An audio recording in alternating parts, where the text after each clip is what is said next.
Bueno, muy buenas tardes. Bienvenidos al Museo de las Lilas, que nuevamente abre sus puertas para todas las expresiones culturales que nos parecen interesantes, de nivel. Y bueno, este es un caso. Marina Soria nos viene a regalar una muestra de su arte. Esta muestra va a estar compuesta por dos partes. Una, esta presentación que va a hacer acá Marina, donde nos va a hacer una introducción a esto de la caligrafía, que como bien ponemos en el título, es un intento de rescate de una tradición que se está perdiendo en estas épocas de globalización y tecnología a full, como estamos todos seguramente, donde ya nadie escribe una carta ni de salutación ni de nada. Rescatar esto que se está yendo nos parece muy importante. La idea es que ahora Marina nos cuente un poco qué es lo que vamos a ver allá, y comentarles que la idea es, en el transcurso del año, en la biblioteca, en el espacio físico de la biblioteca, que Marina venga a transmitir sus conocimientos y a formar a quien le interese. Vamos a hacer un workshop con esta técnica para quien así lo requiera. Pensamos, como ya digo, que es presentarla a Marina está de más porque es una artista de reconocimiento internacional que nos está honrando en venir a Areco y puntualmente al Museo de las Lilas. La muestra va a estar expuesta casi un mes, así que inviten a sus conocidos y conocidas a que vengan a disfrutarla. Y bueno, yo agradecido por la convocatoria, por su asistencia. Teníamos miedo con esto del clima, que estaba medio, pero bueno, por suerte vino mucha gente. Así que Marina, todo tuyo el público. Muchísimas gracias. Gracias. Bueno, primero que nada quería... ¿se escucha bien? Ah, ok. Bueno, primero que nada quería agradecer al... ¿Ya está? Es demasiada tecnología esto para mí. En la facu no anda ni a los golpes el micrófono. Bueno, primero que nada quería agradecer al museo, porque este museo es el sueño de un artista. Tiene todo lo que un artista puede desear. Por un lado está en una ciudad bellísima como San Antonio de Areco. Por el otro lado, el museo es una preservación de un edificio histórico, entonces es hermosísimo, como ustedes pueden ver. Y finalmente, y no por ser lo último, sea menos importante, pero el grupo humano que conforma el museo es fantástico. Da un placer tremendo trabajar con todos ellos, empezando por Armando y Segundo, que organizaron todo este evento, y el Chavo, que maravillosamente me ayudó a mostrar todo lo que van a ver en el salón.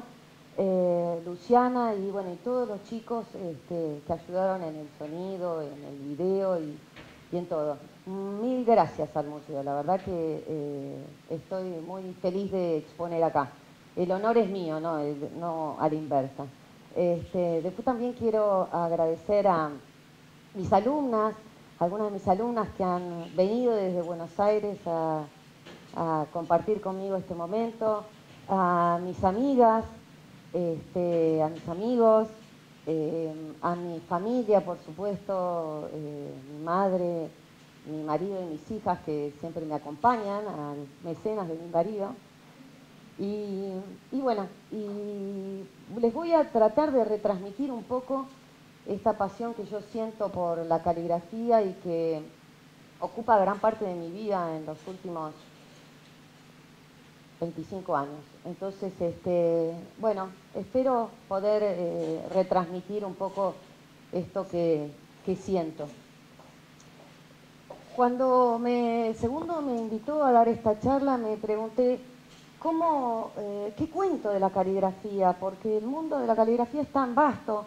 Está la parte histórica, pero está la caligrafía moderna, que es lo que hago yo, una caligrafía vinculada al arte. Ya no con una función utilitaria como fue durante la antigüedad. Y entonces, si bien mis alumnas con mucho criterio y mis colegas me dijeron, habla un poco de la historia, de la caligrafía, pero vos no sos una escriba, vos sos una artista calígrafa, entonces tenés que hablar de cómo tomás vos la caligrafía y cómo influye en tu obra. Y entonces eso me ayuda un poco a reestructurar la charla y también haciendo hincapié en qué es lo que pretendo yo preservar, ¿no? Por eso se llama Preservando una tradición, porque lo que yo pretendo preservar es ese gesto humano de escribir con la propia mano. Y entonces por eso la primera imagen que aparece en mi charla es la incisión, lo primero que existió cuando el hombre con cualquier herramienta punzante grababa en la piedra o en la arcilla, y cómo a través de ese gesto tan simple dejaba su marca, ¿no? Y dejaba su marca desde los símbolos en las cavernas, y después, cuando ya eso era insuficiente y necesitaba guardar listados y información, entonces armaba estas tablillas de arcilla donde escribía con un stylus. En la punta era punzante para marcar y era romo en el otro extremo para borrar. Y eso es lo que se usaba sobre todo en ese periodo donde las runas. Y en ese periodo inicial de la escritura, el soporte era el papiro. El papiro era los cortes transversales del tallo del papiro puestos en cuadrícula, como se ve en el ángulo superior derecho, y con el martillo se apisonaba y la misma segregación de la savia unía el pergamino. Y los libros eran rollos, ese era el soporte donde quedaban sentados los conocimientos. Pero el conocimiento no es, la escritura no es ajena al hombre, a su entorno, a su situación política, económica y social. Y entonces vamos a ver cómo a lo largo de la historia las formas que vemos en la arquitectura son tomadas por la escritura, por la caligrafía. Gracias.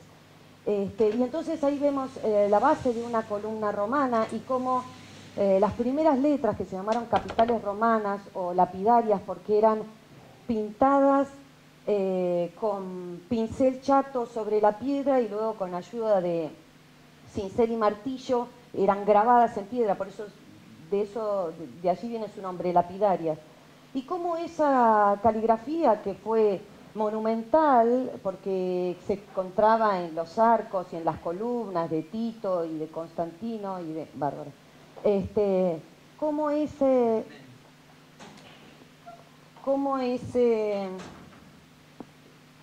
cómo esta escritura que fue lapidaria tuvo su versión, digamos, tenía que bajar de las estructuras de piedra al soporte que existía en ese momento, que era el papiro.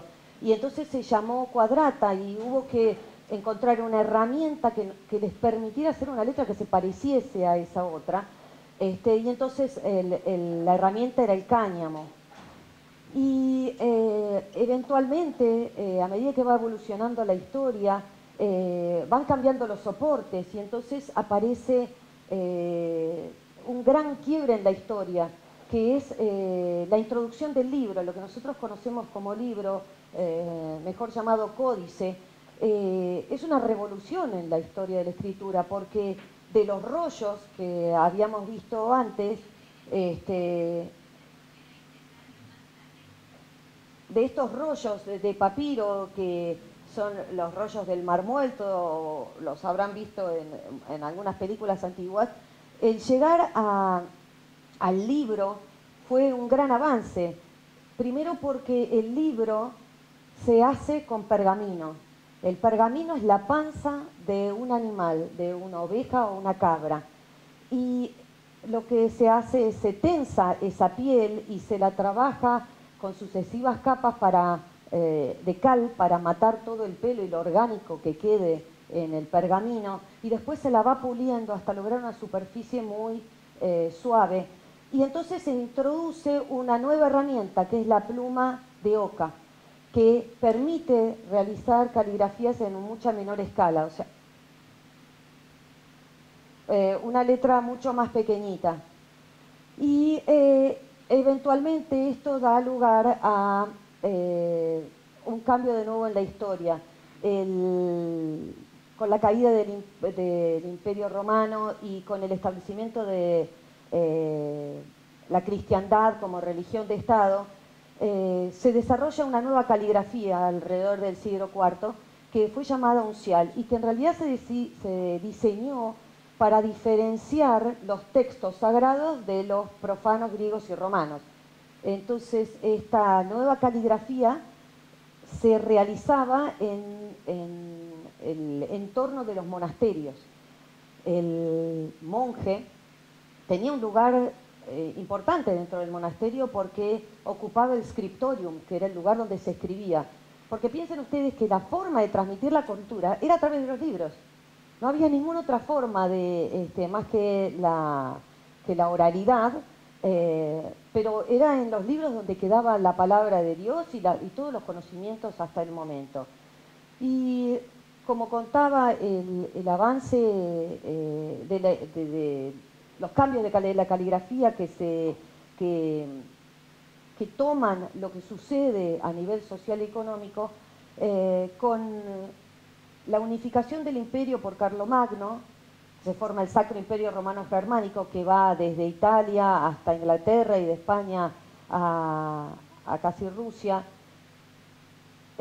Carlomagno tiene una dificultad porque se escribe de 20 maneras diferentes en el imperio, entonces no se pueden comunicar. Entonces le encarga a su abad, Alcuin de York, que diseñe un alfabeto para que se puedan entender los del norte con los del sur, los del este con el oeste, y así aparece un alfabeto que se llama carolingio.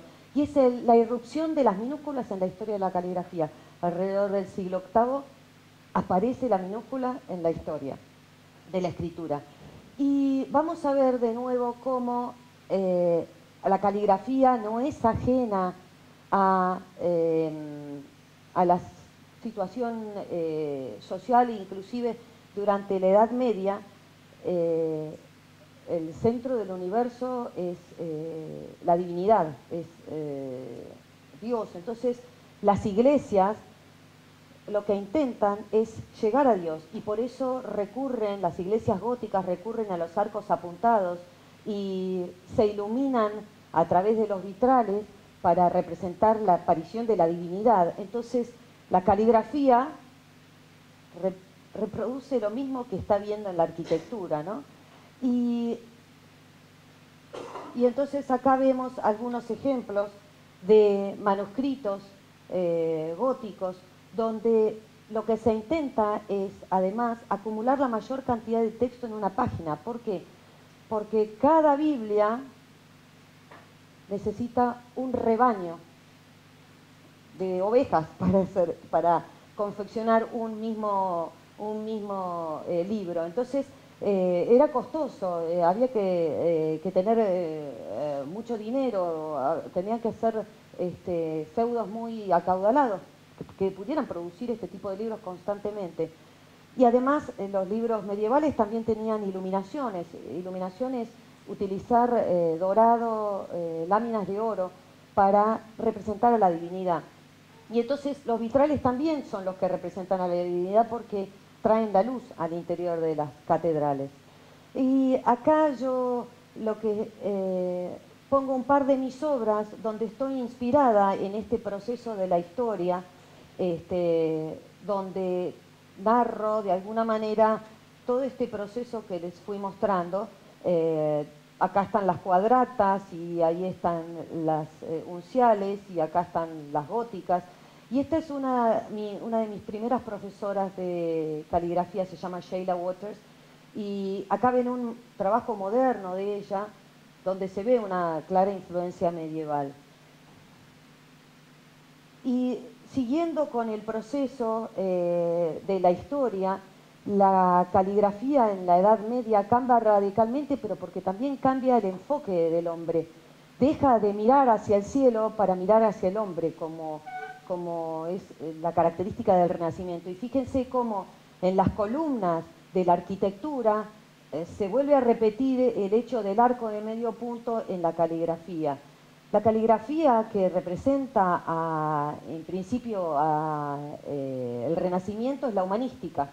Y esta versión de caligrafía que se ve que tiene espacio entre una línea y la otra y que es una marcada minúscula, tiene una versión más cursiva que se llama itálica y que es la resultante de querer escribir con más velocidad. A ustedes les habrá pasado que al escribir más rápido la letra tiende a inclinarse hacia la derecha y el círculo se transforma en una elipse. Y entonces esta caligrafía se llamó itálica porque también tuvo su cuna en la Italia del siglo XV. Pero a medida que va transcurriendo la historia empiezan a surgir los avances y hay movimientos políticos y hay guerras y caen imperios y entonces la caligrafía esta itálica da lugar a una nueva caligrafía. Justo lo que dice acá Marino Cantarini, este es mi bisabuelo y probablemente sus abuelos escribían estas hermosas letras, o incluso mi abuela escribía así, que se llamaron inglesas. Y la revolución de esta caligrafía fue que cambió de herramienta nuevamente. Mientras que antes se usaba la pluma de punta chata o la pluma de oca o incluso el cálamo de bambú, ahora la punta es flexible. Acá vemos algunos ejemplos y en la muestra van a ver varios ejemplos de plumas. Y vemos la actitud del calígrafo. Esta obra, que se llama Aún no conseguimos entender, sobre un texto de Saramago, la van a ver en la muestra. Y en esta obra está este texto, que es un documento de mi bisabuelo, en estas cartas. Y acá hay unas cartas de los inmigrantes que vinieron a la Argentina. Y esto es el lomo de una Biblia, queriendo simbolizar de alguna manera la piedra fundamental de la cultura de Occidente, ¿no? ¿Y qué sucedió? En el siglo XV, Gutenberg inventa la imprenta de tipos móviles. Con la invención de Gutenberg, de alguna manera desaparece la función utilitaria del calígrafo. ¿Por qué? Porque ya no se lo demanda para transmitir la cultura, porque ahora ya desde la época de Carlomagno se empiezan a abrir las primeras universidades, la cultura se hace laica, o sea que hay acceso a través de manuscritos, y entonces hay más demanda de la palabra escrita, y no por nada, y no en este entorno surge Gutenberg con su revolución, que en realidad no es tan revolución porque 1000 años antes ya lo habían inventado los chinos, pero sucedía que en el medio, entre Europa y Oriente, estaban los mongoles. y entonces nada pasaba de un lado a otro.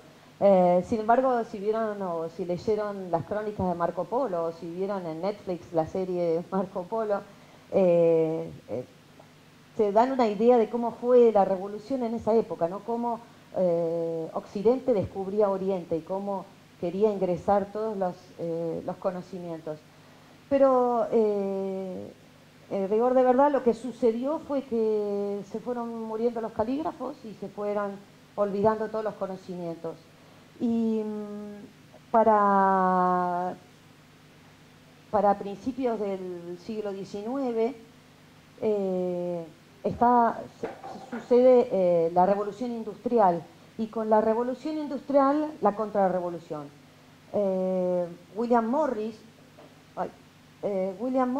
fue uno de los primeros artistas que se manifestó en contra de esta revolución industrial y de la reproducción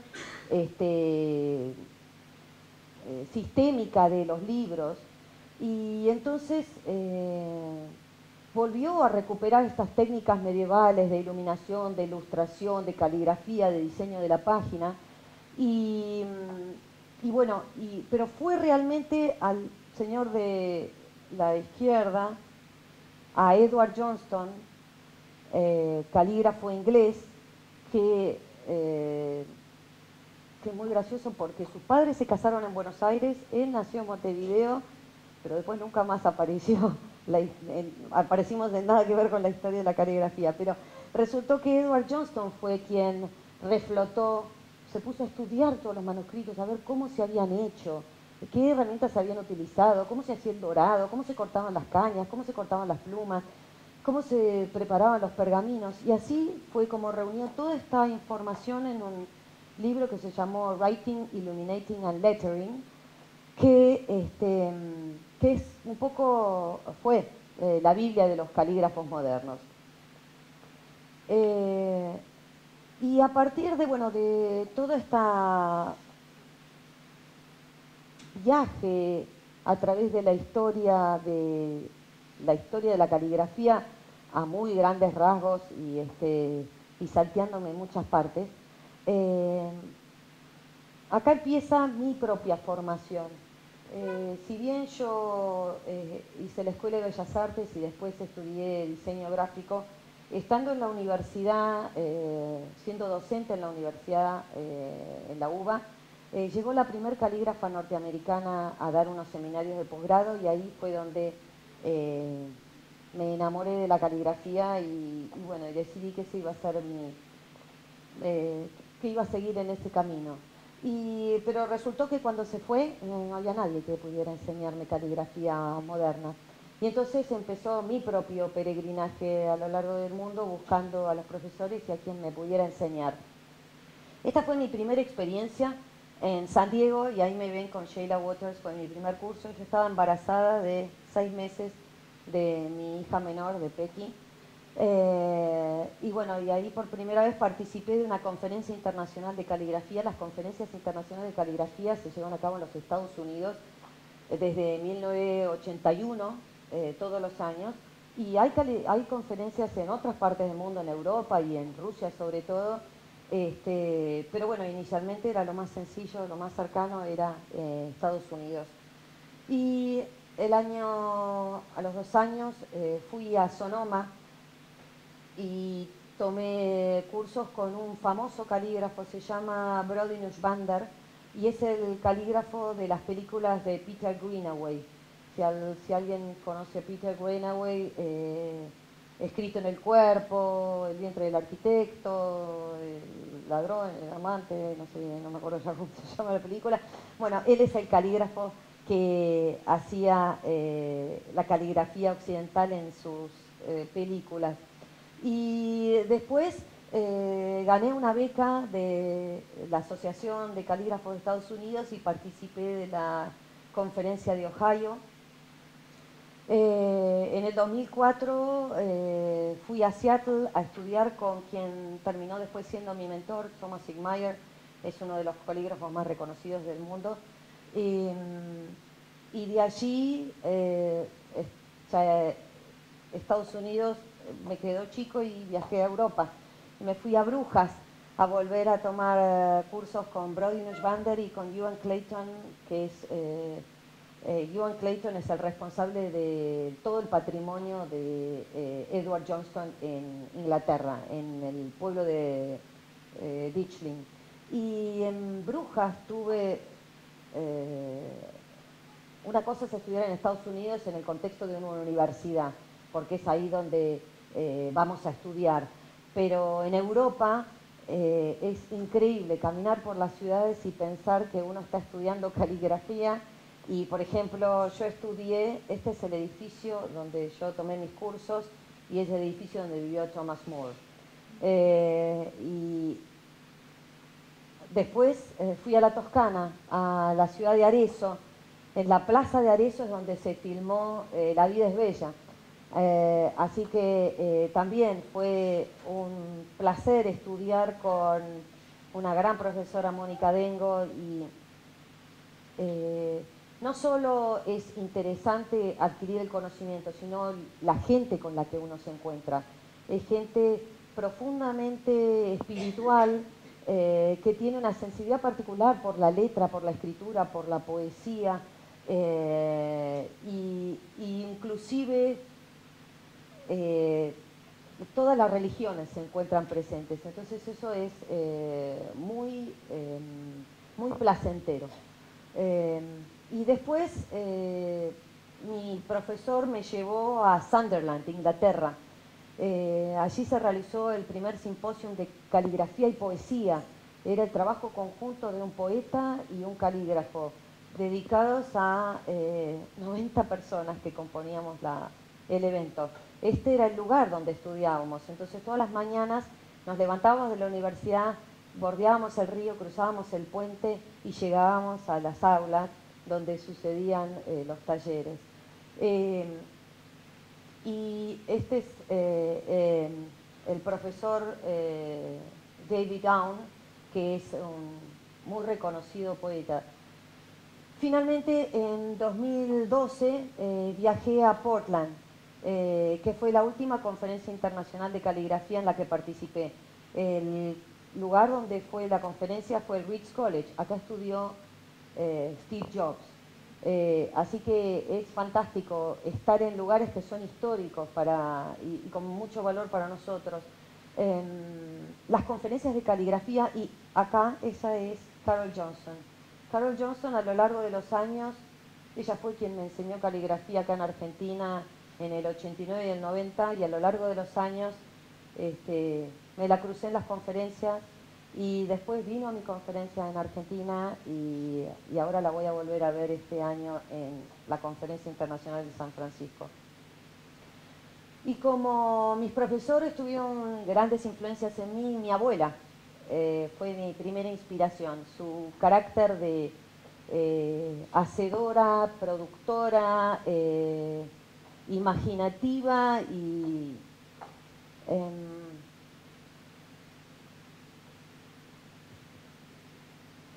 toda una personalidad. Y acá también se ve la influencia de otras culturas, el árabe o la escritura de Medio Oriente, cómo influenció en algunas de mis obras. Esta obra la van a ver en la muestra, también está dentro de las obras que se pueden ver en la muestra, y estas son partes de colecciones particulares.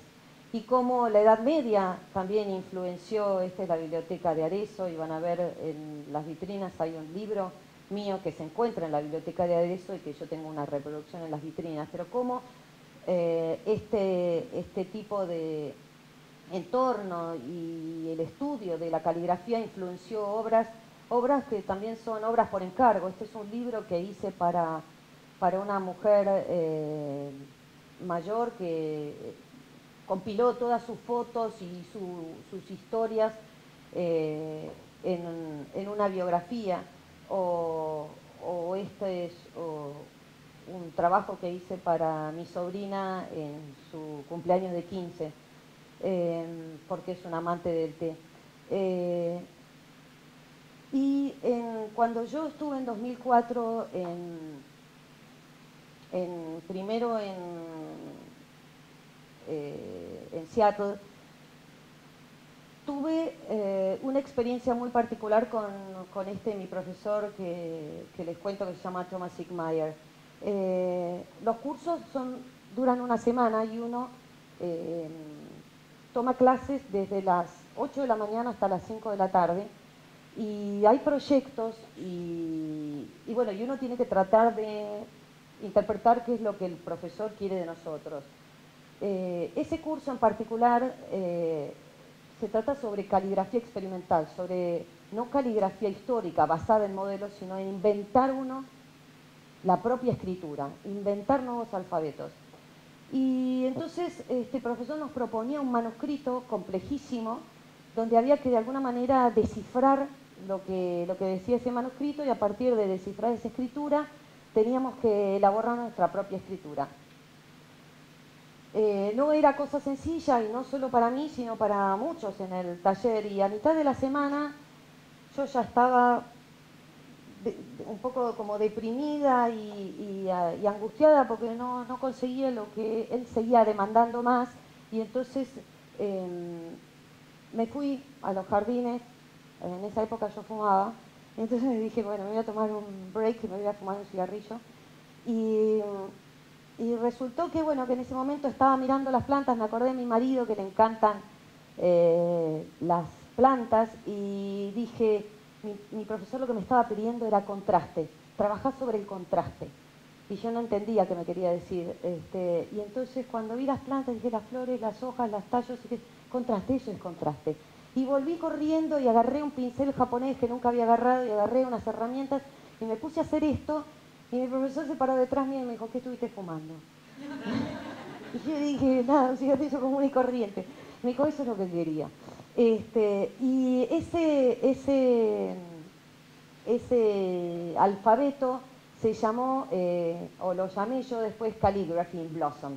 ¿Qué quiere decir? Florece la caligrafía, porque parecen flores, pero no son flores. Y a raíz de este alfabeto, bueno, tuve por eso acá digo, parecen flores y no son flores. Si ustedes miran acá dice G-U-S-T-A-V-O, Gustavo, y Marina, M-A-R-I-N-A, Mora, Mora, Cata, C-A-T-A, Pequi, P-E-K-Y, y ahí dice LAR, L-O-V-E. Este alfabeto me llevó también a viajar por el mundo, porque ahora me contratan a mí para dar clases. Y empezó primero, empezó así. Cuando yo volví de Seattle dije, pero yo no sé nada del pincel japonés. Y entonces, ¿qué? Tengo que aprender. ¿Y con quién aprendo? ¿Quiénes son los que más saben usar esa herramienta? Los orientales. Pero yo ya había intentado aprender caligrafía japonesa, y si no sabes el alfabeto japonés es muy difícil. Entonces dije, bueno, ¿quiénes son los que también saben usar los pinceles? Los pintores de Sumier. Y tuve la suerte de conocer a una de las mejores pintoras de Sumier, que es esta mujer que se llama Cristina Korolev. Y con ella tomé un año cursos de Sumier. Yo ya había estado en Japón en el 2002 y siempre me había inspirado muchísimo la cultura oriental, o sea que no era para nada ajeno en mí el ascetismo, el minimalismo y el gusto por Oriente. Entonces enseguida me identifiqué,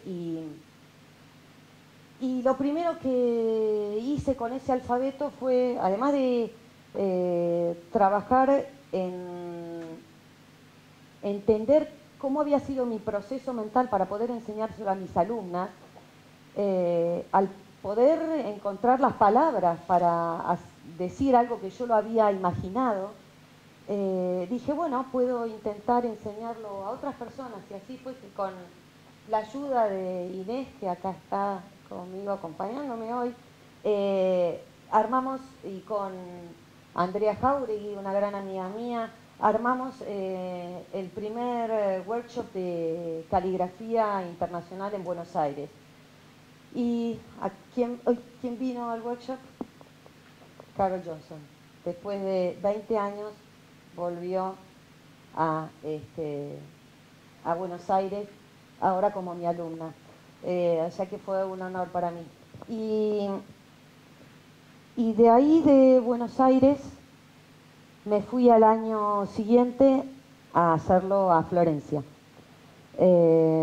Tuve también la suerte de que esta encuadernadora norteamericana que vivía en Florencia, Kath Thomas, me invitara a no solo a dar un workshop en su taller de encuadernación a 2 cuadras del Duomo, sino que también me invitaron a hacer una exposición.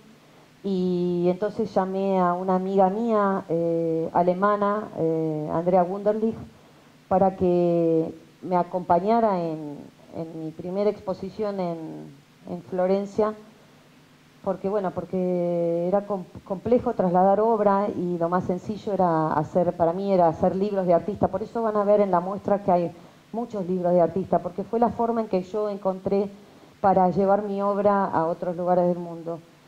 Y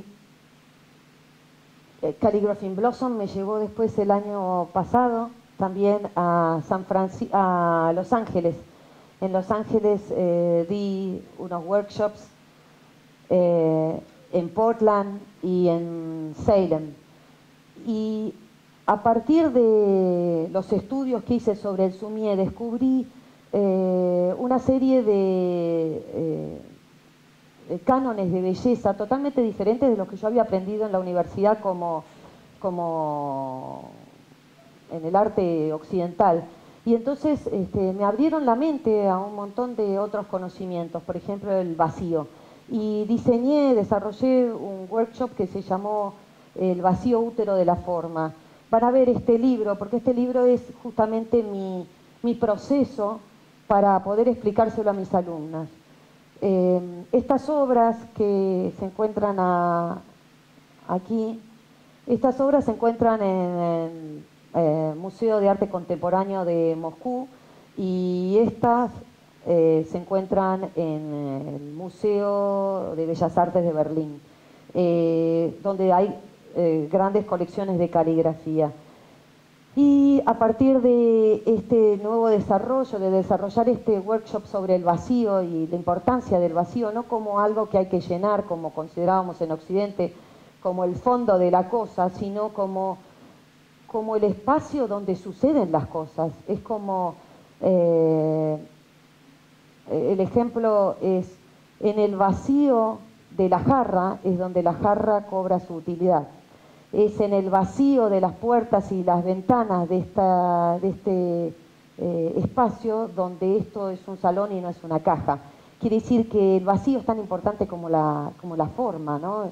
Entonces, es mi workshop en Portland sobre el vacío y el grupo y algunas de mis alumnas en esta ciudad, que también también es muy interesante porque la gente te aloja en sus casas y te ofrece y te trata como si fueras parte de la familia. Entonces es totalmente placentero participar de estos eventos.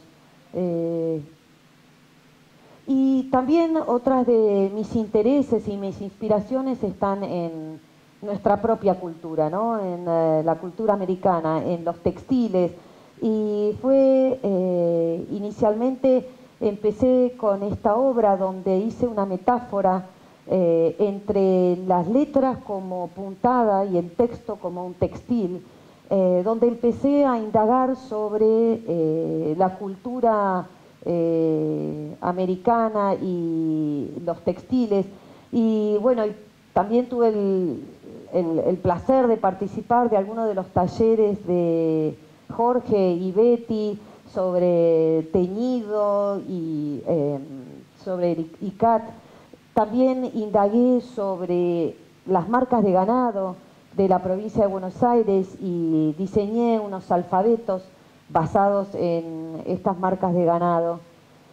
Y esa obra anterior fue expuesta por primera vez en el Palais de Glace, en la disciplina de arte textil, por primera vez la caligrafía formaba parte de una muestra que no tenía que ver con caligrafía, ¿no? Como tenía que ver con el arte textil.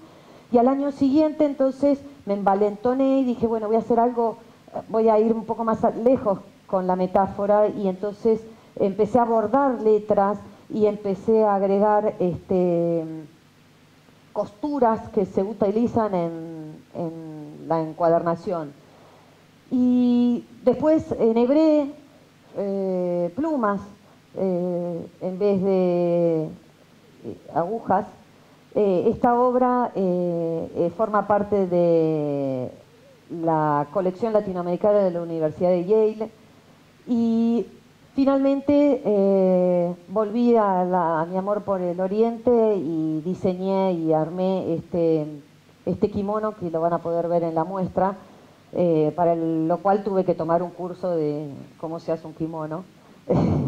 Entonces, en mi viaje a Sunderland, con mi mentor Thomas Sigmayer, empecé a trabajar alejándome de la idea de la legibilidad en la caligrafía, y empecé a trabajar con estas herramientas nuevas, con el pincel japonés, respondiendo a la música, tratando de expresar pensamientos, emociones, ya no con letras, sino con gestos, con trazos. Y esta obra aparece al lado de David Down, porque David escribió un poema inspirado en esta obra. Y también mi interés en lo textil también me llevó al batik, y entonces llevé obras que yo había hecho en caligrafía, las trabajé en batik, y este libro van a verlo dentro de la muestra. Y ya llegando al final, esto es otra fuente de profunda inspiración para mí, que son mis alumnas, que muchas me acompañan, algunas me acompañan acá, y que el hecho de querer transmitir los conocimientos hacen que yo pueda poner en palabras y que pueda bajar lo que llamo caligrafía gaseosa, transformarla en caligrafía sólida, y es lo que son mis ideas y mis pensamientos, poder darle palabras y poder dar ejemplos para que mis alumnas se sientan inspiradas y también hagan estas cosas bellísimas. Por eso digo, son una fuente de inspiración constante. Esto es una muestra mínima de la cantidad de cosas que hacen mis alumnas, y simplemente es un pequeño quilt de fotos de la producción que hay en mi taller. Como mis alumnas, también, bueno, mis amigos y la familia son una fuente de inspiración, y probablemente mi mejor creación, o mejor dicho, nuestra mejor creación, porque hay un partícipe, y estas son mis hijas. Y finalmente quería terminar esta charla con un texto que me alcanzó Marta, una de mis alumnas, y que lo leímos en el taller, y que realmente sintetiza lo que yo creo y lo que yo siento por la caligrafía. Y les voy a leer un pequeño parrafito que dice: la caligrafía, incluso lo habíamos hablado el otro día con Armando, la caligrafía es la búsqueda de la belleza a través de la expresión escrita. La caligrafía se hace con lentitud, con voluntad de perfección, con concentración y con un afán estético. En la escritura caligráfica uno quiere dar lo mejor de sí mismo, con plena conciencia, y se hace con una especial delectación. El calígrafo, y todos somos calígrafos de alguna manera en algún momento de nuestra vida, disfruta, percibe una sensación placentera en esta relación entre la mano, el papel, la tinta y lo que se quiere decir. El calígrafo por ese acto de suprema concentración o abstracción, reflexiona, ordena el pensamiento, se ofrece al otro, a quien le vaya a leer. Tengo la sensación de que soy un calígrafo que sueña, que envía una carta especial, que fija un discurso de pensamiento y de imágenes. Asocio la caligrafía a la beldad, a la claridad, al amor a las pequeñas cosas, a la artesanía. El calígrafo es un amanuense de metáforas. Espero que ustedes puedan ver algo de esto que yo siento en las obras que están expuestas en el salón. Les agradezco muchísimo que hayan venido, sobre todo en un día tan poco convocante. Gracias.